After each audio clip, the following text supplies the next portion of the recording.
안녕하세요. 오늘은 취업을 앞두고 무엇을 준비해야 할지, 내가 준비하고 있는 방향성이 맞는지 다양한 고민을 하고 계실 취준생 분들을 위해 마련된 자리입니다. 취준생에게 전문가가 직접 알려주는 취업 성공 꿀팁을 소개하는 시간인데요. 먼저 저희 소개해드리겠습니다. 주식회사 담너머 대표 이준영입니다. 엘리트 에듀의 대표 유성일입니다. 반갑습니다. 27살 이소아입니다. 29살 이재현입니다. 저는요, 장기 근속을 하고 싶거든요. 여기저기 이직하지 않고 한 직장에서 차곡차곡 경력을 쌓고 싶은데, 그러려면 첫 직장을 좀 잘 골라야 되잖아요. 어떤 회사에 들어가야 될까요? 좋은 기업을 고르는 기준이 있을까요? 좋은 기업을 고르는 기준이 뭐가 있을까요?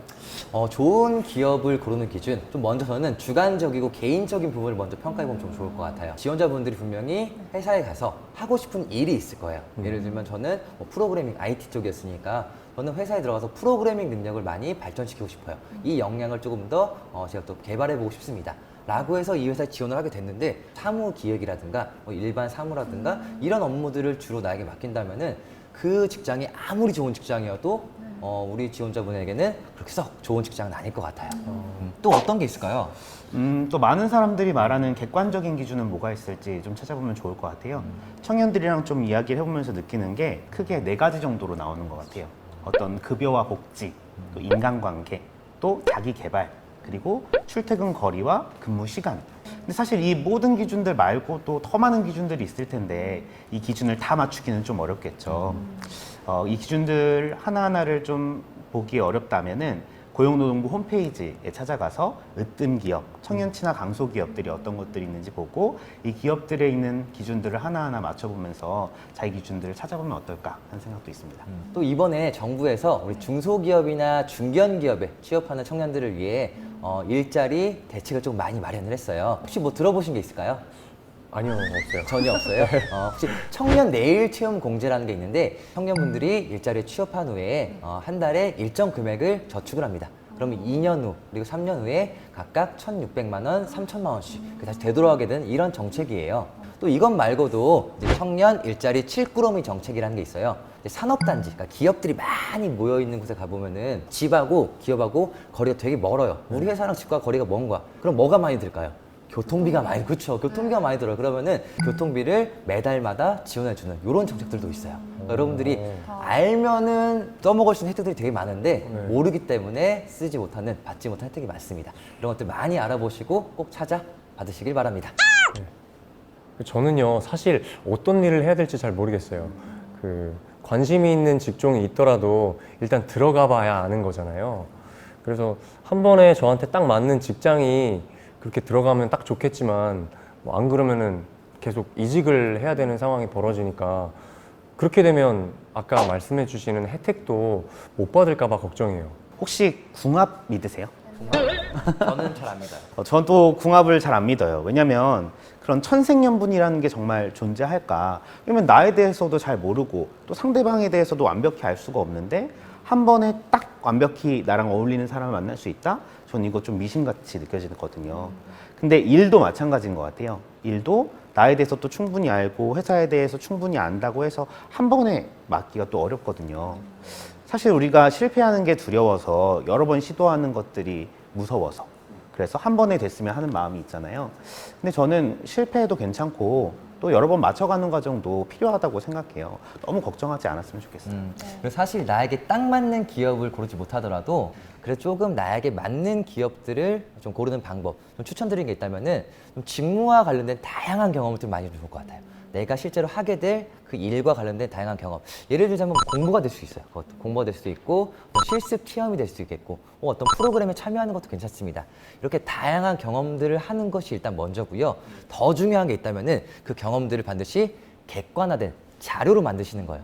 저는 이거의 이름을 직무 포트폴리오라고 좀 이름을 붙이고 싶어요. 내가 어떤 기업을 가면 좋을지, 또 내가 어떤 일을 하는 게 잘 맞는지 그런 것들이 조금 더 눈에 명확하게 보일 거예요. 그거 말고 또 필요한 게 있을까요? 재학생 직무체험 프로그램이라고 있어요. 내가 들어가고자 하는 기업이 이런 프로그램들을 운영하고 있다면 이 회사에 대해서 실제로 눈으로 보면서 알아볼 수 있는 좋은 시간이 되겠죠. 사실 이런 프로그램 외에도 정말 많은 프로그램들이 있는데 취업준비생분들이 이 정보에 대해서 잘 모르시는 게 안타깝더라고요. 한번 알아보시고 체험해 보시면 좋을 것 같아요. 저는 자소서를 어떻게 써야 할지 잘 모르겠더라고요. 흐름을 어떻게 잡아야 할까요? 내가 쓰고 싶은 이야기를 그냥 쓰는 게 아니라 회사가 알고 싶어하는 나의 이야기를 쓰는 게 되게 중요해요. 성장 과정은 지원자의 인성을 조금 이렇게 보는 항목이라면은 경력이나 이런 것들을 묻는 문항은 지원자분들의 직무 능력을 조금 묻는 문항이에요. 그래서 조금씩 차이점은 있지만 사실 큰 틀에서 보면은 자기소개서는 결국 회사가 여러분들을 얼마큼 필요로 하는가, 그리고 여러분들이 얼마큼 회사에게 필요한 인재인가, 이것들을 말해주면 되는 게 자기소개서입니다. 자기소개 쓸 때 그 큰 틀을 이런 흐름으로 가면 좋아요. 혹시 논설문 아시나요? 네. 그쵸, 논설문 아시겠죠? 자, 논설문의 형식이 어떻게 될까요? 그쵸, 모를 수 있어요. 까먹을 수 있어요. 그쵸? 논설문은 우리가 주장과 근거와 결론, 이 세 가지로 되어 있죠. 이 틀로 맞추시면 돼요. 예를 들면은 주장에는 뭐가 들어갈까? 바로 내가 이 회사에 왜 필요한지. 전 이 회사에 필요한 사람입니다. 그 내용을 써주는 거예요. 그 다음 근거에는 내가 그러한 어떤 역량들을 가져왔는지 과거의 경험들을 써줍니다. 그러한 경험들이 미래에 어떻게 도움이 될지, 그렇게 자기소개서는 논설문의 형식으로 주장, 근거, 결론의 형식으로 써주는 것이 가장 좋습니다. 철저한 자기 분석 굉장히 중요해요. 이것부터 시작하는데 또 너무 자기 분석만 해서 자기에 대한 이야기로만 하는 경우는 좋지 않겠죠. 그래서 직무 분석과 기업 분석이 동시에 이루어져야 합니다. 내가 하고자 하는 일이 어떤 일이겠는지, 또 이 기업은 어떤 방향성과 비전, 가치를 가지고 일하고 있는지들을 충분히 찾아보는 게 좋아요. 그럼 혹시 자소서를 쓸 때 꼭 써야 하는 내용과 쓰지 말아야 할 내용이 있을까요?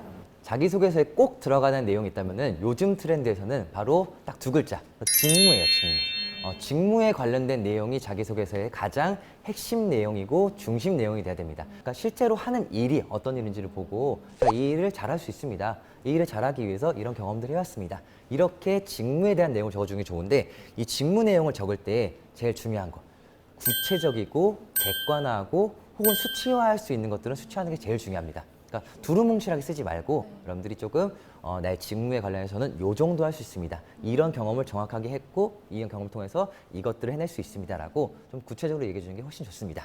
쓰지 말아야 할 것이 있다면 좀 치명적인 단점은 이야기하지 않는 게 좋아요. 이게 장점을 너무 이야기하려고 하다 보니 그와 연관되는 단점을 이제 까먹게 되는 거죠. 예를 들어 한 번에 여러 가지 일을 할 수 있습니다 라는 건 사실 장점인데, 또 누군가가 보기에는 멀티플레이어는 가능하지만 좀 한 가지 일에 집중해서는 일을 못하는구나 라고 생각이 들 수 있는 거죠. 그래서 그런 부분들까지도 잘 고려하면서 글을 쓰면 좋을 것 같아요. 저는 자소서 장점을 쓸 때 좀 너무 잘난 체 하는 것 같아서요. 혹시 그 장점을 쓸 때 잘난 체 하는 것 같지 않게 어필할 수 있는 꿀팁이 있을까요? 잘난 척 하시는 거 보니까 되게 해오신 게 많은가 봐요. 근데 좀 생각해보면 만약에 어떤 사람이 쓰러졌어요.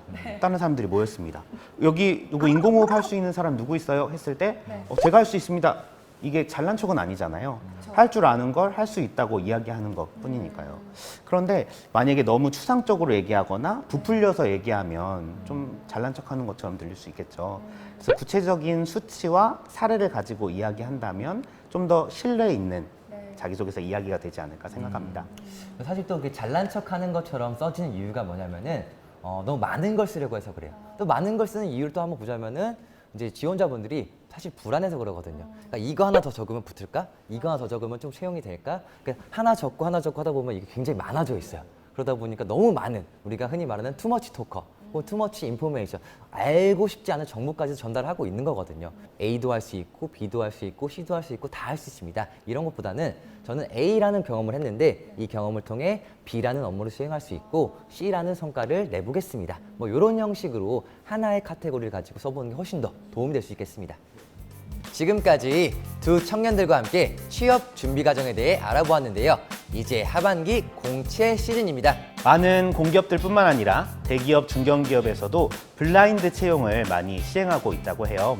다음 시간에는 블라인드 채용에 대한 방법과 또 과정에 대해서 설명해 드리도록 하겠습니다. 채널 고정!